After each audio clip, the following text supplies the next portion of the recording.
नमस्कार, यो हो टिभी टुडे नेटवर्क सुदूरपश्चिम खबरमा स्वागत छ। म शान्ति गिरी। सुरु गरौं अहिलेसम्मका प्रमुख खबरबाट। मजगाउँ विमानस्थल सञ्चालनका लागि गृह कार्य सुरु। बजेट जुटाउने कामको थालनी। कुल लागतको 20% रकम प्रदेश सरकारले दिने विषयमा छलफल। कैलालीको मोहन्याल गाउँपालिकामा 2वटा सडक पुल निर्माण हुने। मन्त्री बोहराद्वारा शिलान्यास। जनताले अनुभूति गर्ने गरी विकास भइरहेको मन्त्रीको दावी। छाडा पशु चौपाया व्यवस्थापनमा शुक्लाफाटा नगरको दीर्घकालीन योजना। चौपायालाई उत्पादनसँग जोडिने। व्यवस्थापनका लागि 40 लाख विनियोजन। सुदूरपश्चिम प्रदेशमा शुक्रबार थप 92 जनामा कोरोना संक्रमण पुष्टि। संक्रमितको संख्या 10,000 नजिक। 8,100 बढी संक्रमण मुक्त। र दार्चुलाका कृषक व्यावसायिक गाई पालनतर्फ आकर्षित। राम्रो आम्दानी हुन थालेपछि पशुपालन गर्नेको संख्यामा वृद्धि। प्रदेश सरकारको विशेष सहयोग। अब सुदूरपश्चिम खबर विस्तारमा। कञ्चनपुरको मजगाउँ विमानस्थलमा पूर्वाधार निर्माण सुरु गर्न बजेट जुटाउने कामको थालनी भएको छ। नागरिक उड्डयन प्राधिकरण आगामी फागुनदेखि विमानस्थलको पूर्वाधार निर्माणका लागि बजेट जुटाउने कार्यमा लागेको हो। विमानस्थल सञ्चालनमा ल्याउन कञ्चनपुरका प्रदेश सभा सदस्यहरूले प्राधिकरणको टोलीसँग मुख्यमन्त्रीसँग छलफल गर्नु भएको छ।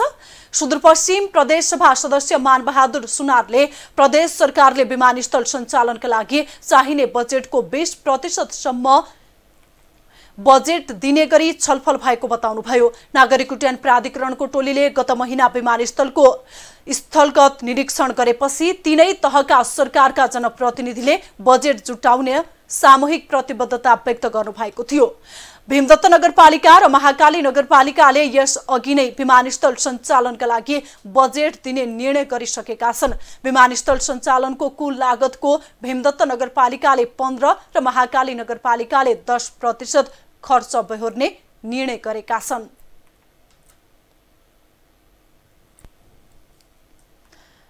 सुदूरपश्चिमका आन्तरिक मामिला तथा कानून मन्त्री प्रकाश बहादुर शाहलाई थप उपचारका लागि काठमाडौँ ल्याइएको छ।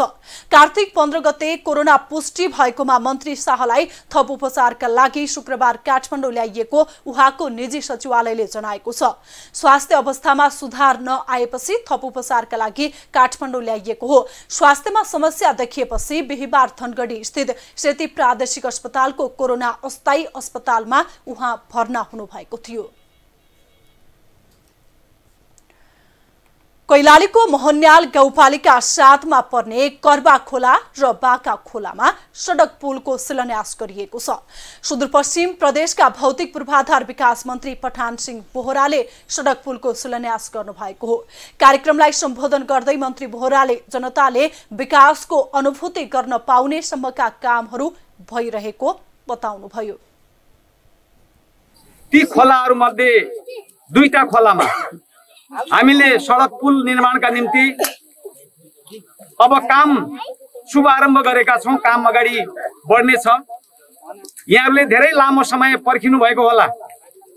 यो खोलामा कहिले पुल बन्ला, यो सडक कहिले बन्ला र हाम्रो यातायातमा सहज सुविस्ता कसरी होला भन्ने धेरै लामो समयसम्मको त्यो प्रतीक्षापछि अहिले प्रदेश सरकारले खास गरिकन हाम्रो यो कार्यान्वयन गर्ने मन्त्रालय भौतिक पूर्वाधार विकास मन्त्रालयबाट मोहन्याल गाउँपालिकाका अध्यक्ष नवल सिंह राउलले सुगम जिल्लाको पनि दुर्गम मोहन्याल गाउँपालिकाका विभिन्न वडाहरूमा बाटोघाटो नभएका कारण जनताले शास्ति खेप्नु परिरहेको बताउनुभयो।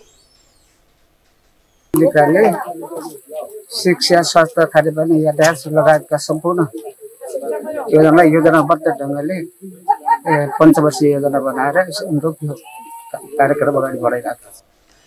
भौतिक पूर्वाधार विकास मन्त्रालय सुदूरपश्चिम प्रदेशको लगानीमा निर्माण हुन लागेको कर्बा खोला पुल निर्माणका लागि 4,06,78,000 रुपैयाँ र बाका खोला सडक पुल निर्माणका लागि 1,73,39,000 रुपैयाँ सम्झौता भएको पूर्वाधार विकास कार्यालय कैलालीका कार्यालय प्रमुख श्याम बहादुर खड्काले जानकारी दिनुभयो। चल्ने अवस्थामा पार्नका लागि विभिन्न खोलाहरू अवरोधको रूपमा रहेका छन् र यी खोलामा पुल बन्नु एकदमै महत्त्वपूर्ण छ यिनीहरूलाई 12 महिना चलाउनको लागि। र यहाँ हेर्ने हो भने यो क्षेत्रका लागि त चिसापानीदेखि सोल्टा हुँदै ऋषिदहसम्म पुग्ने भन्ने जुन प्लान छ त्यो अनुसार चाहिँ विगतका दिनमा बर्खाको समयमा खोलामा आउने बाढीका कारण आवत जावतमा समस्या हुने गरेकोमा पुल निर्माण भएपछि आवत जावतमा सहज हुने भन्दै स्थानीय हर्षित भएका छन्।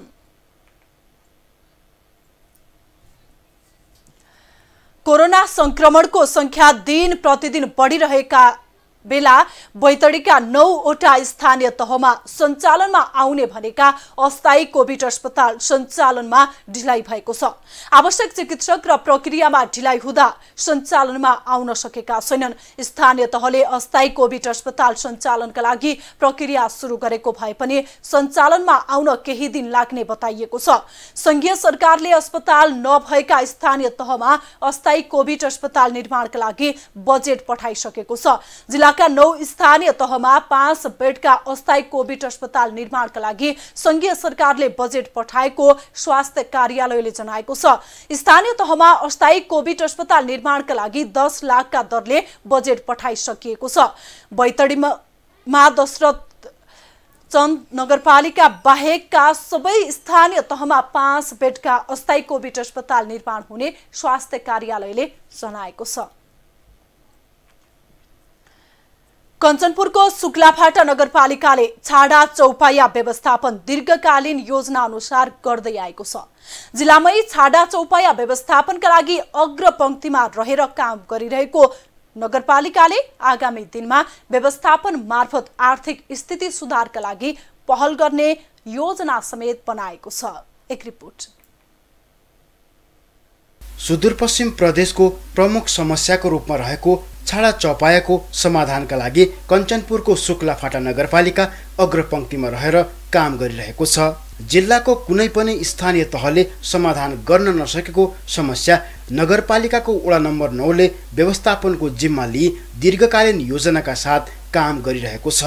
वडाभित्र रहेको वृन्दावन सामुदायिक वन संघको सहकार्यमा अहिले भौतिक संरचना निर्माणको तयारी भइरहेको छ। निकट भविष्यमै मलमूत्र सङ्कलन गर्ने, अर्गानिक तरकारी खेती गर्ने, दूध उत्पादन तथा गाईको नस्ल सुधार गर्ने जस्ता कार्यहरू गर्ने शुक्लाफाटा नगरपालिका वडा नम्बर 9 का अध्यक्ष रमेश ऐर बताउनुहुन्छ। ल्याइसकेपछि हामीले यो गौशालामा भएका गाई गोरुको मल मूत्र अनि यसलाई चाहिँ अर्ग्यानिक तरिकाबाट चाहिँ यहाँका के तरकारी फलाउने, यसलाई चाहिँ एकदम बायो प्लान्ट बनाउने भावी योजनाहरू त्यो बनाएका छौँ। अब यो गाई गोरुलाई ग्रेडिङ गरेर चाहिँ अलग अलग किसिमले हामीले चाहिँ यो साना अलग अनि वयस्क अनि वृद्ध गरेर चाहिँ ग्रेडिङ गरेर चाहिँ त्यो गर्ने कुराहरू चाहिँ गर्ने किसिमले गरिरहेका छौँ। अब ठुलो योजना चाहिँ हड्डी कलेक्सन गरेर चाहिँ बेच्ने कुराहरू, छालाका कुराहरू त्यसपछि बनाउने कुराहरू चाहिँ गरिरहेका छौँ हामीले। सुरुमा सामुदायिक वनभित्र छाडा चौपाया व्यवस्थापन गर्न असहज भएकाले खेल मैदानमा गाई गोरु राखेर सुरु गरेको व्यवस्थापन अझै बृहत रूपमा गरिनुपर्ने व्यवस्थापन उपसमितिका संयोजक तथा वडा अध्यक्ष करण सिंह ऐरले बताउनुभयो। हामीले एउटा सानो चौरबाट सुरु गरेका थियौँ। खेलकुद मैदान अब एक्कासी जङ्गलमा प्रवेश गर्न नदिने, समुदाय विभिन्न किसिमको चाहिँ क्षति पनि नगर्नु पाउने यस्तो अवस्था थियो र त्यसलाई हामी कर्मिक रूपले त्यसलाई सुधार गर्दै जाँदा गाई सम्बन्धी के जनचेतनाहरू पनि जनतामा फैलाउँदै गयौँ र त्यहाँबाट सानो 4-5 चाहिने बिघाको जमिनमा तारबाड गरेर 18 दिन जति हामीले त्यसमा तिनीहरूलाई पालन पोषण अब चाहिँ गर्नु खोज्यौँ र त्यसपछि करिब गएर वृन्दावन समुदायको हाताभित्र रहेका नदीका चौरहरू तारबाड यसको संरचना तयार गर्दै यहाँसम्म आइपुगेको अवस्था छ। शुक्लाफाटा नगरपालिका वडा नम्बर 9 ले छाडा चौपाया व्यवस्थापन गरेपछि खेतीबाली खाने समस्या समाधान भएको हुँदा किसानहरूलाई समेत सहज भएको छ। अहिले धेरै सहज भएको छ सर। गाई गोरुले जम्मा खाएर के एक बाली रहन्थेन, छाडा गोरु धपान धपान रातभरि स्याप ऊ आउन लागेको थियो। अहिले हामीलाई धेरै सुविधा भइएको छ। अहिले यो गौशाला बनाएर हाम्रो धेरै राम्रो भइएको छ। गाई गोरु सब यहाँ पुर्याइदिनु, छुटे बिटेका यहाँ राखिदिनु। अहिले धेरै राम्रो छ। केही सहयोग गरेर त्यो वृन्दावनले धेरै सहयोग गर्यो। चौरहरू जो गएको थियो 9 नम्बर वडाले सब गाई गोरुलाई हामीले खिलाए, जम्मा चौरमा घाँस जमाया गरे, सबै यो गरे। अहिले धेरै राम्रो छ। गाई गोरु रया थयाका सब यहाँ ल्याउन लागेका छन्। धेरै राम्रो छ। यस आर्थिक वर्षमा शुक्लाफाटा नगरपालिकाले छाडा चौपाया व्यवस्थापनका लागि 40 लाख रुपैयाँ विनियोजन गरेको छ भने यसमध्ये अहिले व्यवस्थापनमा करिब 12 लाख खर्च भइसकेको छ। कञ्चनपुरबाट राजेन्द्र विष्टको रिपोर्ट। सुदूरपश्चिम खबरमा पालो छोटो विश्रामको।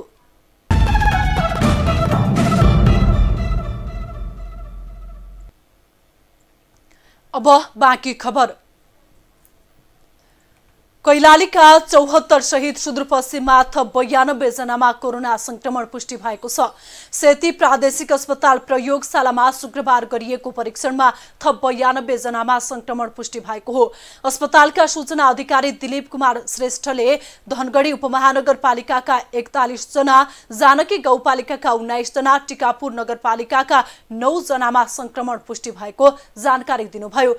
यस्तै जोशीपुर र चुरे गाउँपालिकाका 2 जना, ठेगाना नखुलेका 1 जना, कञ्चनपुरको बेतकोट नगरपालिकाका 9 जना, बेलौरीका 2 जनामा पनि संक्रमण पुष्टि भएको छ। कञ्चनपुरकै भीमदत्त नगरपालिका, पुनर्वास नगरपालिका, बेलडाँडी गाउँपालिका, कृष्णपुर नगरपालिकाका 1 जना, डोटीको दिपाइल सिलगढी नगरपालिका, अछामको साफेबगर नगरपालिकाका 1 जनामा पनि कोरोना संक्रमण पुष्टि भएको हो।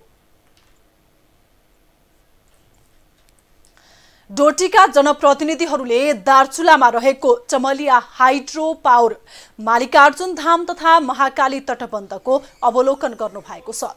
दार्चुला भ्रमणमा रहनुभएका जनप्रतिनिधिहरूलाई स्वागत गर्दै जिल्ला समन्वय समिति दार्चुलाका प्रमुख करवीर बहादुर कार्कीले ताल तलैया र पर्यटन प्रवर्धनबाट जिल्ला आर्थिक रूपमा मजबुत बन्दै गएको बताउनुभयो। यो हिसाबले पनि आज चर्चामा यो हिमाल हाम्रै हो, हाम्रो त्यो क्षेत्र हो।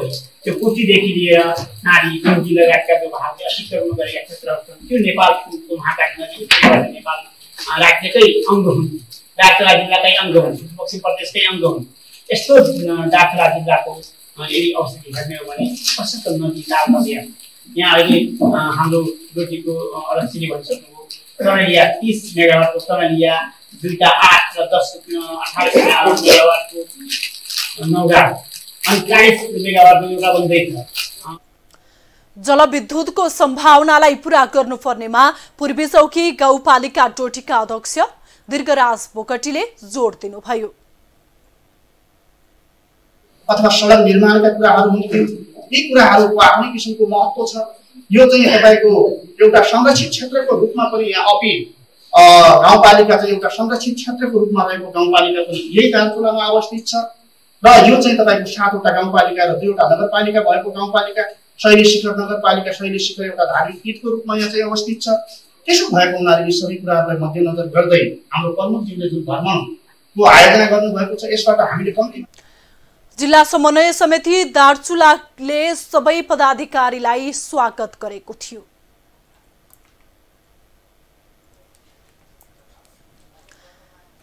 दार्चुलाका कृषकहरू पछिल्लो समय व्यावसायिक गाई पालनतर्फ आकर्षित हुन थालेका छन्।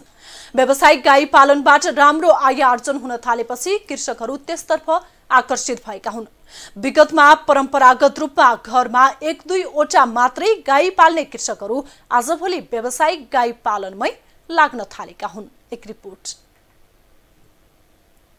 दार्चुला जिल्लाको मार्मा गाउँपालिका वडा नम्बर 5 स्थायी घर भई महाकाली नगरपालिका वडा नम्बर 5 गल्फैमा गौमाता गाई पालन तथा डेरी उद्योग सञ्चालन गर्दै आउनुभएका दलजित सिंह महता दम्पतिले व्यवसाय सुरु गरेको अहिले 5 वर्ष पूरा भएको छ। घरबाट 4000 रुपैयाँ बोकेर व्यवसाय सुरु गर्नुभएका दलजित अहिलेको अवस्थासम्म आइपुग्दा लाखौंको सम्पत्तिका मालिक बन्नु भएको छ। अहिले उहाँको फर्ममा 7-8 गाई छन्। गाईगोठमा दलजितकी धर्मपत्नी बिस्ना महताले गाईको स्याहार सुसार गर्नुहुन्छ भने त्यही दूध डेरीमा ल्याएर दलजितले विभिन्न परिकार बनाएर बिक्री गर्ने गरेका छन्। महताको उद्योगमा प्रत्यक्ष रूपमा 8 जनाले रोजगारी पाएका छन् भने अप्रत्यक्ष रूपमा ग्रामीण क्षेत्रमा रहेका कृषकहरूले पनि डेरीमा आएर दूध बिक्री गर्न पाएका छन्। के पाइए भनेपछि नानबाट के छोयो के आफूले गर्यो भने के उबाट छोयो कायो भने हो दाना पानीबाट के ओर्नेबाट हामीलाई सहयोग गर्दै नानबाट आफूलाई सहयोग गरी नानबाट सरकारबाट के दियो भने हामीलाई हुन्थ्यो भन्ने हो। आफ्नो उत्पादनलाई गुणस्तर कायम गर्नका लागि अझै व्यवसायमा लागेका कृषकहरूलाई सरकारी क्षेत्रबाट प्रोत्साहित गर्न सिप सिकाउनु पर्ने आवश्यकता रहेको दलजित महताको भनाइ छ। आफ्नै माटोमा आफ्नै गाउँमा आफ्नै ठाउँमा आफ्नै जमिनमा दुख गर्नुपर्छ, घाटा हुँदैन सर। घाटा किन हुँदैन भनेपछि दुख गर्दाखेरि अलिकति दुख त हुन्छ। दुःख त विदेशमा गएर चाहिने जस्तै माने इन्डियामा कति गएका छन्, अरू राष्ट्रमा कति छन् नेपालीहरू, उहाँ गएर चाहिने कति दुःख गर्नुपर्छ, कति के गर्नुपर्छ। अब त्यो लकडाउनमा अहिले यो कोभिड-19ले थाहा पायो कि अब चाहिँ विदेश होइन हाम्रो स्वदेशमा रहेछ। आफ्नो देश भने आफ्नै रहेछ, आफ्नो घर भनेको आफ्नै रहेछ। आखिर चाहिँ आफ्नो भने आफ्नै हुन्छ। अब चाहिँ बिल्कुल यो पेसा गर्नुपर्छ। यो पेसा गरेर चाहिने राम्रो होला भन्ने सोचले म यो पेसा गरेको। बच्चा बच्ची पढाउनलाई भइरहेका छ। बच्चा एउटा काठमाडौँ धनगढी पढिरहेछन् बच्चे त्यो भ्याइरहेका छ। 6-7 जना हामीले घाँस काट्न लगाएको छौँ। 6-7 जना छन् त्यसरी काम गरिरहेछन्। प्रत्यक्ष अप्रत्यक्ष गरेर चाहिने जस्तै मानव मेरो 2 जना दुध सङ्कलन गर्ने मान्छे त्यो पाइरहेका छ, तिनीहरूले काम पाइरहेका छ। फेरि 2-3 के अरे गाई पालनहरू तलतिर तिनीहरूको दुध मैले सङ्कलन गरिरहेको छु, तिनीहरूले पनि काम पाइरहेका छन्। यसरी चाहिने ठिकै भएको छ सर। मेरो विचारमा दुध जस्तो अमृत जस्तो चिज मैले खुवाएको छु होइन, त्यो पनि राम्रो भएको छ। त्यही सन्तुष्ट छ। भेटेरिनरी अस्पताल तथा पशु सेवा विज्ञ केन्द्र मार्फत सुदूरपश्चिम प्रदेश सरकारले कृषकहरूलाई दूध वृद्धि गर्ने विभिन्न घाँसहरूको बिउ वितरण गर्नुका साथै कृषकहरूलाई पशुपालन सम्बन्धमा तालिम दिने गरेको छ। यसले दार्चुलाका कृषकहरूलाई पशुपालनमा थप प्रेरित गरेको छ। दार्चुलाबाट रामसिंह धामीको रिपोर्ट। अब जनआवाज।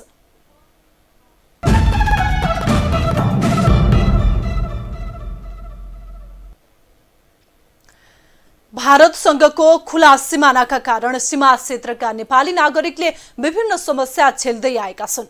वर्षौंदेखिको भारतीय सुरक्षाकर्मीको ज्याजती अझै पनि हट्न सकेको छैन। सीमा समस्या समाधानका लागि सरकारले कस्तो कदम चाल्नु पर्ला भनी हामीले कञ्चनपुरको पुनर्वास नगर क्षेत्रका नागरिकलाई सोधेका छौं। प्रत्येक क्षेत्रमा आर्थिक क्षेत्रमा पनि त्रासै छ भनौँ। अब अगाडि बढ्न पाएको छैन। किसानहरूले चाहिँ मार्न परेका छन् यसमा। अनि सीमाको उसमा पनि जमिनहरूको क्षेत्रफल घट्दै गएको छ होइन। बेला मौका राति पनि आएर पिलर गाडिदिने गर्ने किसिमका उहरू, जस्तै सिमानामा जस्तै सर्वसाधारण व्यक्तिहरू हिँडिरहेको बेलामा तङ गर्ने त्यस्तो किसिमका पनि क्रियाकलाप गरेका छन्। अब सरकारको तर्फबाट अलिकता यो सीमामा कडाइ गरेर निश्चित नाका तोकेर, जस्तै गौरीखण्ड नाका छ हाम्रो लागि एउटा निश्चित नाका त्यो छ। त्यस्तै अब यो बेलोरी खण्ड साइडतिर हुनसक्छ या हाम्रो यो सम्पूर्ण नगर साइडतिर हुनसक्छ। कुनै एउटा ट्रान्जिट पोइन्ट बनाएर त्यसमा आवत जावतको वातावरण गरिदिएको भए सजिलो हुन्थ्यो। जुन अरू नाकाहरूले बन्द गरेर त्यस्तो गरिदिन पाए, अथवा एउटा पिलरहरू चाहिँ एउटा थायी रूपमा पिलरहरू बनाएर अथवा काँडे तारको व्यवस्थापन गरेर पनि यो जङ्गली जनावरबाट पनि सुरक्षित गर्न पाए अझ अति उत्तम हुन्थ्यो भन्ने हाम्रो चाहना। पुनर्वासको अधिकांश ओडाहरू भारतको सिमानासँग जोडिएको हुँदा भारतबाट आउने आवत जावत हाम्रो यहाँ नेपाली जनता पनि र भारतीय पक्षबाट पनि आउने समस्या देखिएको छ। अब अहिलेको अवस्थामा कोभिड-19 को ठुलो विश्वमै महामारी देखिएको र हाम्रो नेपालमा पनि बढिरहेको हुँदा हाम्रो नगरपालिकाले टाउन पुनर्वासको टाउनमा यो बिरामीहरूलाई राख्ने र उपचार गर्ने काम गरिराखेको छ यो लकडाउनको अवस्थामा। हाम्रो यो इन्डियाको सिमानामा अनि त्यो पुलिसहरू बस्छन् अनि हामीले केही सामानहरू लिन गए तापनि अनि उनीहरूले खोज्ने गर्ने अनि त्यहाँ पछि आएर उनीहरूले हामीमाथि आक्रमण गर्ने गर्छन् अनि त्यसकारण चाहिँ अनि आफूलाई चाहिएको आवश्यक चिजहरू पनि ल्याउन नदिने अनि लोकी छुपी रुखमा गएर अनि त्यो एउटा सामान किन्दा पनि अनि 3-4 चोटि जानु पर्ने त्यस्ता अवस्थाहरू चाहिँ यहाँ सिर्जना हुन्छ। अनि त्यो मात्र नभएर कहिले कहिले ढुङ्गामुढा गर्ने त्यस्ता समस्या गर्छन्। अनि त्यो मात्र अनि कोरोना रोग सम्बन्धी नै उनीहरू अनि नेपाललाई हाम्रो नेपाली जनताहरूलाई चाहिँ विचलित गर्ने अनि उनीहरूको पावर अनुसारको अर्डरहरू गर्ने त्यस्ता कुराहरू गर्दछन्। अनि यस्तै कुरा गर्ने भने अनि हात्तीको सम्बन्धी नै अनि हाम्रो नेपालमा हात्तीहरू धेरै आउँछन् अनि त्यसकारण हाम्रो वर्षभरिको खेती हाम्रो जनताले खाने जनताले चाहिँ खाएर हामी बाँच्नुपर्ने ठाउँमा चाहिँ अनि उनीहरूको हात्तीले आएर खान्छ। अनि तर चाहिँ एउटा कुरा चाहिँ मलाई के लाग्छ भने हात्तीलाई मार्दा चाहिँ जरिमाना लाग्ने रे मान्छेलाई मार्दा चाहिँ जरिमाना नलाग्ने यो चाहिँ एउटा दुःखको कुरा हो। यसकारण चाहिँ हामी हाम्रो सरकारले अनि जनताको मर्मलाई बुझेर उनीहरूले हुनसक्छ भने तारबार अनि केही व्यवस्था गरिदिनु हुन अनुरोध गर्दछु। सुदूरपश्चिम खबरमा फेरि छोटो विश्राम।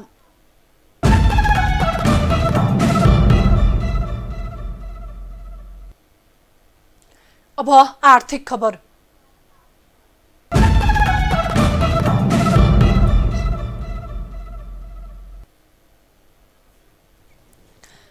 कैलालीको गोदावरी नगरपालिका 8 जमुनानगर स्थित एकता प्रगतिशील बचत तथा ऋण सहकारी संस्था लिमिटेडको 10औं साधारण सभा सम्पन्न भएको छ। शुक्रबार एक कार्यक्रमका बीच सुदूरपश्चिमका सांसद सुन कुमारी चौधरीले साधारण सभाको उद्घाटन गर्नुभएको हो। सभालाई सम्बोधन गर्दै सांसद चौधरीले सहकारीको सम्बन्ध चुलो चौकोदेखि वित्तीय संस्था हुँदै बैंकसम्म प्रत्यक्ष जोडिनुका साथै ग्रामीण र शहरका नागरिकलाई विपन्नताको रेखामुनिबाट उठाउनका लागि सहकारीको विकास आवश्यक रहेको बताउनुभयो। सहकारी किसान सहकारी संस्था छ, यता महिला विकास संस्था छ, त्यस बीचमा तपाईहरु हुनुहुन्छ। सानो भए नि तपाईहरुको यो मेहनत प्रगति एकदमै प्रशंसनीय छ। अझै राम्रो गर्नुस्। थोरै कामले सहकारीको आगामी वर्षका सबै आर्थिक क्रियाकलापहरू कृषि क्षेत्रसँग सम्बन्धित रहने संस्थाका अध्यक्ष सुरत बहादुर बोगटीले बताउनुभयो। मध्येबाट सुरु गरेको सहकारी आज र हाम्रो झन्नै 1600 जना क्रस भइसकेको छ। यसपालिसम्म आइपुग्दा 10औं साधारण सभासम्म आइपुग्दा अनि हाम्रो पहिलो प्राथमिकता कृषि क्षेत्र र प्याकेज क्षेत्रको कुरा गरेको। कृषि भन्दा हामी बचत तथा ऋण भएको हुनाले र हामीले बचतलाई नै पहिलो प्राथमिकता राखेका छौं र बचतलाई जसरी सक्यो खर्च। सहकारी संस्थाले कृषिमा विशेष लगानी गर्दै आएको छ। 1,65,000 शेयर पुँजीबाट सुरु भएको सहकारीमा हालसम्म आइपुग्दा शेयर पुँजी 68 लाख पुगेको छ। सुदूरपश्चिम खबर सकियो। बिदा लिनु पूर्व प्रमुख खबर फेरि एकपटक। मजगाउँ विमानस्थल सञ्चालनका लागि गृह कार्य सुरु। बजेट जुटाउने कामको थालनी। कुल लागतको 20% रकम प्रदेश सरकारले दिने विषयमा छलफल। कैलालीको मोहन्याल गाउँपालिकामा 2वटा सडक पुल निर्माण हुने मन्त्री बोहराद्वारा शिलान्यास। जनताले अनुभूति गर्ने गरी विकास भइरहेको मन्त्रीको दावी। छाडा पशु चौपाया व्यवस्थापनमा शुक्लाफाटा नगरको दीर्घकालीन योजना। चौपायालाई उत्पादनसँग जोडिने व्यवस्थापनका लागि 40 लाख बजेट विनियोजन। सुदूरपश्चिम प्रदेशमा शुक्रबार थप 92 जनामा कोरोना संक्रमण पुष्टि। संक्रमितको संख्या 10,000 नजिक। 8,100 बढी संक्रमण मुक्त। र दार्चुलाका कृषक व्यावसायिक गाई पालनतर्फ आकर्षित। राम्रो आम्दानी हुन थालेपछि पशुपालन गर्नेको संख्यामा वृद्धि, प्रदेश सरकारको विशेष सहयोग।